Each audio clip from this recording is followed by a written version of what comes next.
ఓకేనా. అందరికీ నమస్కారం. మరి నిన్నటి రోజున ఐఐటి బాంబే నుంచి గ్రాడ్యుయేషన్ చేసినటువంటి అనుదీప్ కట్కల్ అనే వ్యక్తి తన స్టాండప్ కామెడీ షోలో భాగంగా తెలుగు ఫిల్మ్ ఇండస్ట్రీ నుంచి మరీ ముఖ్యంగా మెగా కాంపౌండ్ లో ఉన్నటువంటి నిహారిక గారి గురించి, పవన్ కళ్యాణ్ గారి గురించి, రామ్ చరణ్ గారి గురించి, జూనియర్ ఎన్టీఆర్ గారి గురించి బాడీ షేవింగ్ తో పాటు వారి వ్యక్తిగత జీవితాన్ని కూడా ఎంత నీచాతి నీచంగా ఆ షోలో మాట్లాడాడంటే సభ్య సమాజం తలదించుకునేలా ఉంది. అయితే నేనేమంటున్నానంటే నిజంగా అటువంటి వ్యక్తులు ఎందుకు ముఖ్యంగా మాట్లాడితే అటు మెగా ఫ్యామిలీ కావచ్చు, ఇటు జనసేన పార్టీ అధినేత పవన్ కళ్యాణ్ గారు అందరికీ ఎందుకు అంత సాఫ్ట్ టార్గెట్, ఈజీ టార్గెట్ అవుతుందనే విషయం మనం చాలా నిశ్చితంగా గమనించాలి.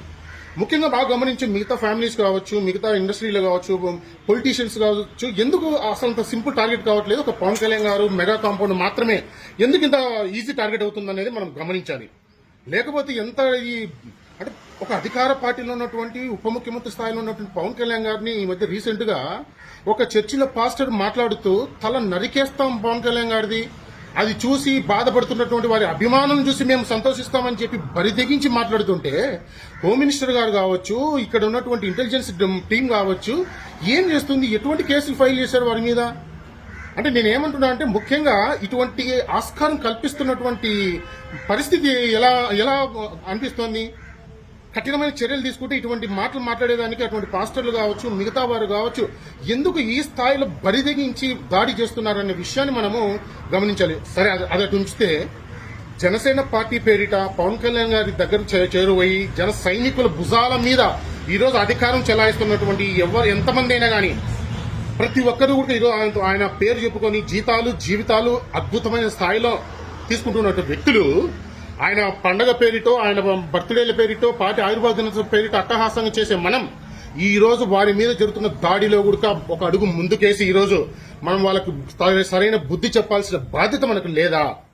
మరీ ముఖ్యంగా మాట్లాడితే ఈ రోజు నిజంగా ఎంత దౌర్భాగ్యమైన పరిస్థితి అంటే పవన్ కళ్యాణ్ గారు చేపట్టినటువంటి గ్రామీణాభివృద్ధి శాఖలో వేస్తున్నటువంటి రోడ్ల మీద టెస్టింగ్ శాంపిల్స్ కోసం తీసుకున్నటువంటి హోల్లో తీసి ఒక పేటీఎం బ్యాచ్ వెధవ చెబితే వాటిని ఫోకస్ చేసినటువంటి కొన్ని బుద్ధి లేని ఛానల్స్ కూడా నాణ్యత లేని రోడ్లు వేసిన పవన్ కళ్యాణ్ అని చెప్పి ఆయన మీద బురద జల్లే ప్రయత్నాలు చేస్తుంటే ఈ జనసేన పార్టీ ఏమైంది, ఆ సోషల్ మీడియా ఏమైంది, తర్వాత అఫీషియల్ లెటర్స్ ఏమైనాయి?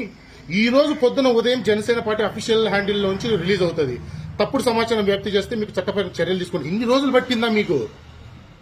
ఇంకొక వైపు చూస్తే మెగా కాంపౌండ్ నుంచి 6-7 మంది హీరోలు కావచ్చు, వారి కుటుంబ సభ్యులు కావచ్చు, నిత్యం చిత్ర పరిశ్రమకు కావచ్చు, సమాజానికి కావచ్చు, పబ్లిక్ కావచ్చు ఎన్నో దానాలు చేస్తున్నారు, ఎంతో సర్వీస్ చేస్తున్నారు. వారి మీద కూడా అవాకులు చెవాకులు ఈ స్థాయిలో మాట్లాడుతుంటే అంటే మనం ఎందుకు మూగబోతున్నాం? మెగా కాంపౌండ్ కు అభిమానుల పేరిట, నాయకుల పేరిట దగ్గరైన వారు అద్భుతమైన లక్షల రూపాయలు సంపాదిస్తూ అద్భుతమైన జీవితాన్ని గడుపుతున్న మీరు వారి పుట్టినరోజులకు, సినిమా ప్రమోషన్స్ కు, మరొక దానికి హడావిడి చేసి మనం వారి మీద దాడి జరుగుతుంటే, మహిళల మీద దాడి జరుగుతుంటే, కుటుంబ సభ్యుల మీద దాడి జరుగుతుంటే ఏమైపోతున్నాయి ఈ నూర్లని? ఈ రోజు అటు మెగా కాంపౌండ్ కావచ్చు, ఇటు జనసేన పార్టీ కావచ్చు, మెగా అభిమానులు, ఇటువైపు జన సైనికులు 2 భుజస్కంధాల మీద మిమ్మల్ని మోస్తే మీరు ఆ స్థాయికి వెళ్లారు, అది మర్చిపోకండి ఖచ్చితంగా. ఎందుకంటే అటు వైసీపీ కావచ్చు, ఇటు టీడీపీ కావచ్చు, మిగతా పార్టీలలో ఉన్నటువంటి బలమైనటువంటి సోషల్ మీడియా కార్యకర్తలు ఏమయ్యారు? ముఖ్యంగా నేను సూటిగా ప్రశ్నించదలుచుకున్న ఒకటే, జనసేన పార్టీ లీగల్ టీం గానీ, మెగా కాంపౌండ్ ఉన్నటువంటి లీగల్ టీం గానీ ఏం నిద్రపోతున్నారా మీరు? ఇటువంటి జరుగుతుంటే తక్షణమే ఎక్కడికక్కడ ఖండించి మీరు చర్యలు తీసుకోవాల్సిన బాధ్యత లేదా? కేసులు ఫైల్ చేసిన అవసరం లేదా? మాలాంటి వాళ్ళు ఎంత బాధపడితే ఏమొస్తుంది? రైట్, ముఖ్యంగా మాకు మ్యాన్ పవర్ కావాలా, మేము వస్తాం వాలంటీర్గా. నాలాంటి ఇప్పుడు ఎంతో నేను జనసేన నుంచి పని చేయకముందే పోస్ట్ గ్రాడ్యుయేషన్ డిప్లొమాటిక్ జర్నలిజంలో జర్నలిస్ట్ గా చేశాను, ఎల్ఎల్బీ చేశాను, న్యాయవాదిగా ఉన్నాను, ఎంబీఏ చేశాను. మాలాంటి వాళ్ళందరినీ తీసుకోండి, పార్టీకి సేవల కోసం ఉపయోగించుకోండి. స్వచ్ఛందంగా వాలంటీర్గా వచ్చి పనిచేసేందుకు సిద్ధంగా ఉన్నాం. ఎందుకు ఇలా చేస్తున్నారు? ఎంతో కష్టం